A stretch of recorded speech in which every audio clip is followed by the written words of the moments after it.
Hi all, Michelle Giannato, Vice President and Patient Advocate for the nonprofit Auto-Brewery Syndrome Information and Research. My late husband's body would convert the carbohydrates that he ate to alcohol and he would become legally intoxicated. Some of you may not know that he passed away from secondary complications of that disease 5 years ago this past November.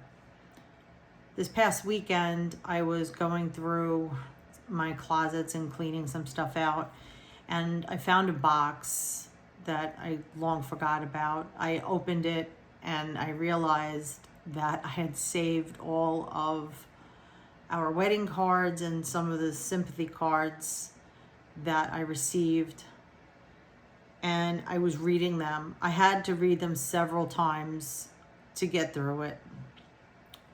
There were a lot of kind words that were written in those cards, and they were difficult to read. I had to read them a few times just before making this video because I'm going to share some of those words with you. You know, when you lose someone or you know someone who had a loss, you don't know what to say. You know, everyone says, I'm sorry for your loss. Because there's, you know, what else are you going to say? There's not much.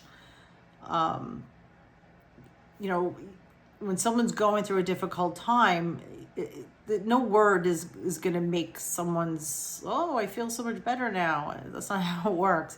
It's time, right? Time. And it's been time for me, and I'm doing, I think, a lot better. I do suffer with PTSD from the trauma of being a caretaker and the disease and everything I experienced throughout my journey. But I wanted to highlight and thank some of the people that sent me cards, because as I was going through them this weekend, I reread them and I was like, wow, these are really some kind words. And it doesn't have, you don't have to be a poet, you don't have to be a good writer. You just have to write from your heart, and that's what these people did, and it was very nice to read them. I received a card from Angela and Ed. They wrote, I can't believe this happened. We will always remember Danny as one of the kindest persons we have ever met. Salt of the earth. Give you the shirt off his back. Let me help you with that kind of guy. Most fun uncle. Saw the humor in most situations. Always a pleasure to have around, and a great cook. Your time with him was cut away too short, but we hope that your memories will sustain you for the rest of your life.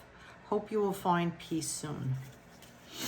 Another card was sent to me from Charlotte and Emmy. I'm going to read an excerpt. I'm not going to read the whole thing. Danny's spirit may have left this physical world, but shall ever be with you in spirit. Another card that I had received was from Daryl and Cynthia. Daryl wrote, I'm so sorry about all this. All this time to find your soulmate, and then this happens. It's just not fair. I hope that you can find some peace during this difficult time. Cynthia wrote, I can't find the words to express sorrow I feel for you. I can't imagine what you're going through. Danny was so resilient, had a positive attitude, despite all the challenges he had to deal with. Even though Danny is not here physically anymore, I feel his soul and spirit are with you and with us. I received a card from Nick and Karen from England, and they wrote, I hope you're coping with everything that you are allowing yourself a little peace and time to recuperate. Thank you again for all you do and have done. And this was from a neighbor of mine, Dawn, Chris, and Liam. Again, I'm going to read an excerpt. I'm so sorry for your loss and can't even imagine the pain and sadness that you're feeling.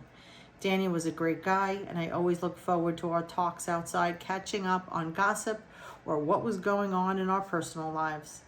I'll miss his very funny and sarcastic posts on Facebook as well. Danny will definitely be missed. Very nice cards.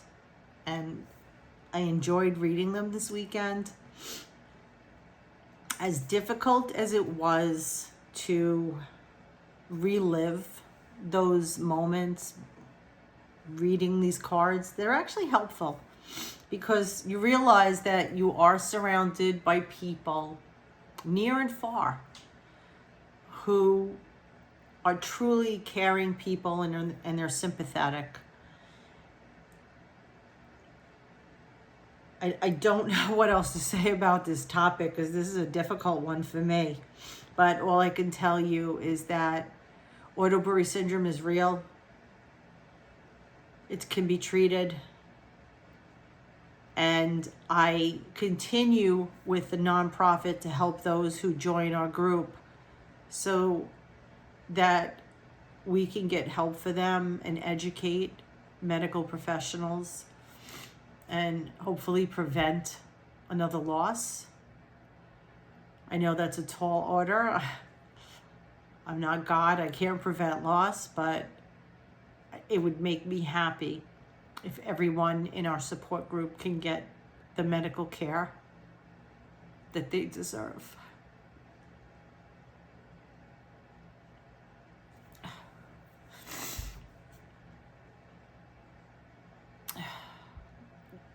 Go on our website, autobrew.org. Download case studies, read up on this condition, and reach out to us if you have any questions.